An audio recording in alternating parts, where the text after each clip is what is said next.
Hi, I'm Marty Schupak for Schupak Sports. Welcome to our latest T-ball clinic, our mini T-ball clinic. Hopefully won't run more than 12 to like 18 minutes. It is on fielding. So if you're involved in T-ball or you have a T-ball age son or daughter, you might want to pay attention to. If you like what you see, please share it with your T-ball commissioner and also with your league and also with your district administrator if you could.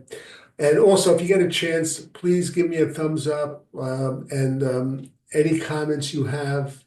I'd love to. I want to keep this going. It's getting a little bit more difficult with the production costs, but I love what I'm doing. And if I could help you guys out become better coaches and better parents, I'm happy to do so.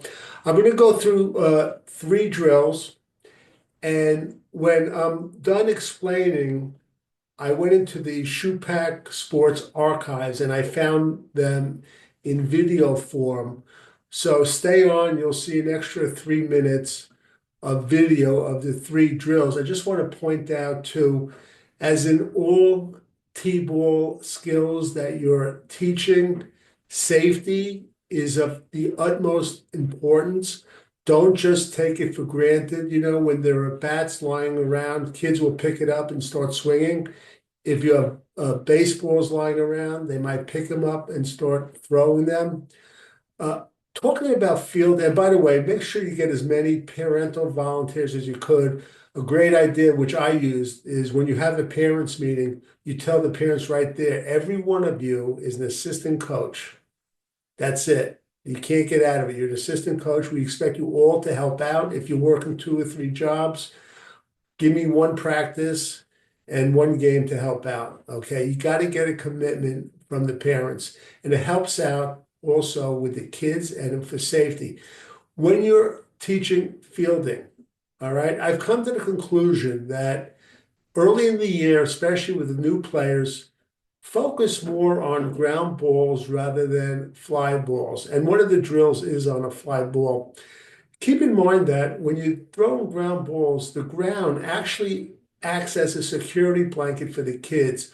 When the ball's in the air, a lot of first-time T-ballers get very nervous. They're not sure what to do with the gloves. Now, also early in the season, and I've said this on all my videos, you want to try to separate skills, first or second practice. By this, I mean if you have a fielding drill where you're throwing grounders, they pick it up and they toss it away.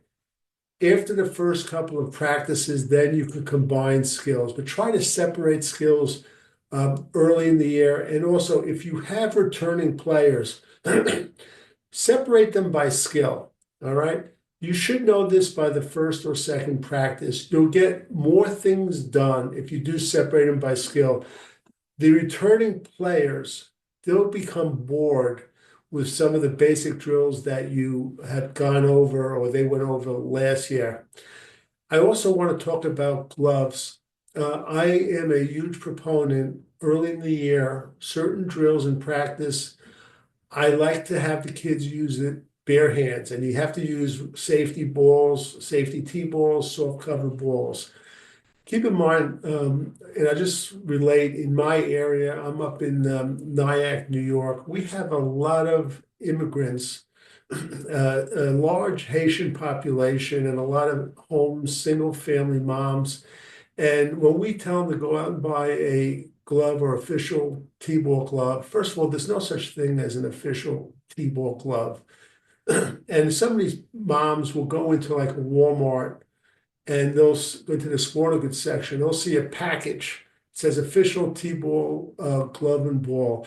And that glove, it's what I call is like a pancake glove. It's almost impossible to catch.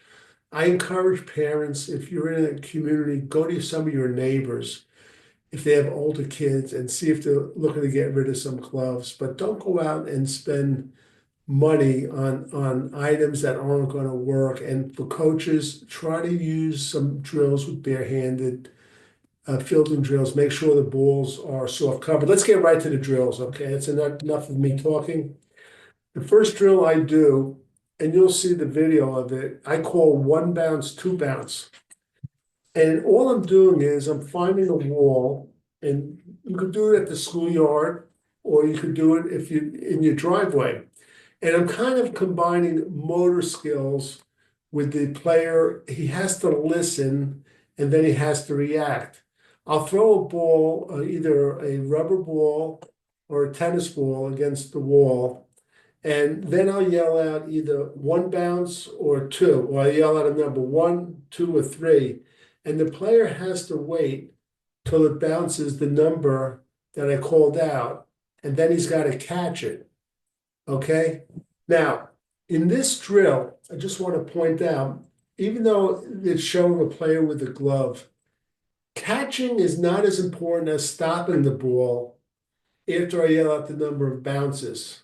All right. Catching could be a tough skill for like first-time T-ballers. When you see the film, you'll see a player that will catch the ball. He's actually a year older than T-ball players, and I used a skilled player just to show you how it's done.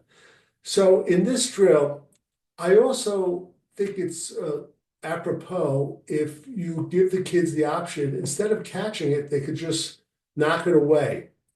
You want to make the drill, any drill you do, you want to make the drill as achievable as possible, where the young player will have success.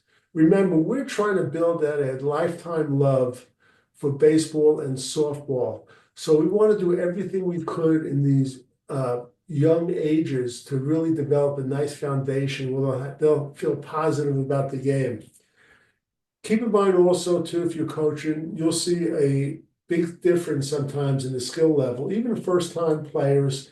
And it's no coincidence that some of the kids that are a little better skilled, they'll have older brothers or sisters that will be ball players, and their younger brothers and sisters become a little better skilled just because they're out there playing with them a bit. So again, one bounce, two bounce, you could do this at the schoolyard, or you could do it if you have space in your own driveway with a blacktop. All right, that's a good drill. You'll see the video of it afterwards. The next drill, I actually have a couple of names for it I've used in different videos. It's I used to call it the goalie drill. In the video, I think they call it block it. And what I'm doing here, I'm setting up two cones like this. And the coach here, he'll have a bucket of balls which is not being shown. There's a player behind there. Don't worry about that. He's like to back it up to retrieve the balls. What you're doing is you're throwing baseballs on the ground to one side, the other side, and you want to mix up so it's not a regular pattern. And the player, he doesn't necessarily have to catch the ball. I want the player to stop the ball, and I use the analogy to the players that they're like a hockey goalie or a soccer goalie. And what we're doing here is I'm getting kids used to moving their legs. I found that kids that get older, a lot of times, instead of moving to the ball, they'll reach with their glove hand, thinking that because their parents bought them a $300 glove, the ball's going to go right into it. It doesn't work like that. I want the players to move their feet. And as they get older, I like coaches and parents to teach them, you want to try to field it in the middle of your body, if it's possible. But the key to this drill, the goalie drill or the stop it drill, is you want to stop the ball from getting by you. All right. Again, you'll see a video of it. When you see the video, it's not going to have the player backing up. Don't worry. And if you're allowed on all my drills, by the way, to make any sort of adjustment to make it better for your team or your son or your daughter at home. Look, there is no copyright on baseball or softball drills. If you can make my drills better, please do. And if you have suggestions on making them better, you could write it into the comments. Okay, the third drill we're going to show you in the last drill. I mentioned earlier how I came to the conclusion that I would focus early in the year on ground balls because, again, we're using the ground as a security blanket for the new players. And one of the things I did when I started teaching T-ballers, fly balls. I went out and I got that Velcro, and I guess they used to call it scatch, where it's a paddle, it goes on one hand, and you throw a Velcro ball. I used it, and I found that it was great. Okay, and I'll throw a ball, and the player will catch it with a Velcro paddle, and you'll see a video of this too. Why do I like this drill? I like this drill because it's really do the same concept as a fly ball, and they're gaining confidence. And the Velcro ball and them using the paddle, it's what I call a non-threatening item. And I've done different drills with rolled up newspaper. Okay, keep that in mind too. Young kids, you want to use non-threatening items. The two biggest reasons why kids leave T-ball and other sports for that matter are, number one, embarrassment amongst their peers, and number two, injuries. If you could overcome those two, they will they'll have a chance to prosper. And keep in mind that kids will develop at different stages, different patterns. Okay, please do me a favor. Please subscribe. Please share this with your league. Don't sign off. You're going to see 3 of the drills we saw. Products, as far as products, this is a good book. It's available on Amazon. T-ball drills. It has 110 drills. I have a description, the benefit, and such. Another one is, if you haven't seen it, I recommend. It's actually a pretty big seller during T-ball season. T-ball skills and drills. It has like over 200 pictures, and it goes into a lot of things that a lot of T-ball coaches and parents find interesting, like the history of T-ball, and that's about it. Just stick around. I'm going to point to that video of those 3 drills right now, and please subscribe and please share this with your league, and let's go right to the videotape. 1 bounce, 2 bounce. 2 bounce. This is a great drill with blacktop when a field is not readily available. 1 bounce. A coach will throw a tennis ball against a wall and yell out the number of bounces the tennis ball must take before the player can catch it. If the coach yells out 1 bounce, the player must catch the ball after only 1 bounce. In these cases, he must rush in to make the catch. If the coach says 3 bounce, the player should backpedal, allowing the tennis ball to bounce 3 times before making the catch. The coach can make this drill as easy or as difficult as he wants. It's a great drill for getting used to moving toward the ball. Good. 2 bounce. Back. Good. Block it. Coaches should teach players at the youngest age that blocking the ball and keeping it in front of them is just as important as catching the ball. In the block it drill, coaches can have a few stations with their assistant coaches and parents. The coach will roll balls to the player, and he has to move from side to side, blocking the baseball, keeping it from getting behind him. Sweep it away. That's it. That's it. That's what I want you to. The player becomes a hockey or a soccer goalie. This drill is also important, helping to teach the young athlete to move his feet to the baseball instead of just reaching out with his arms. Good one. Sweep it away. Sweep it away. Good. Get up. Get up. Sweep it away. This drill can also become a competition.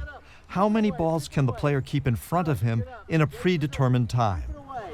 That was good. Get ready. Sweep it away. Sweep it away. Good. Good. Players can also compete against one another to see who can save the most goals. Young players love competition, and most times it can be the best way of teaching techniques. Sweep it away. Good. Sweep it away. Oh, that was a good one, though. Velcro catch.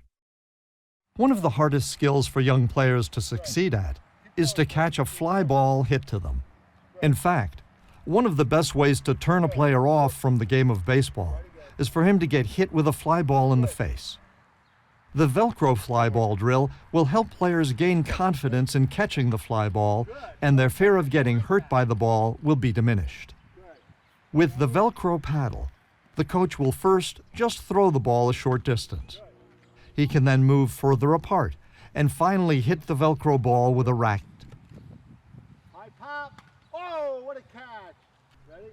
Giving the player confidence will enable him to progress to the next level of using their glove to catch a tennis ball or a pickleball. And finally, the T-ball itself. A good beginning concept for players using their gloves for the first time is to tell them they do not have to catch the ball. They simply need to make contact with their glove. Remember, you want the players to achieve as much success as possible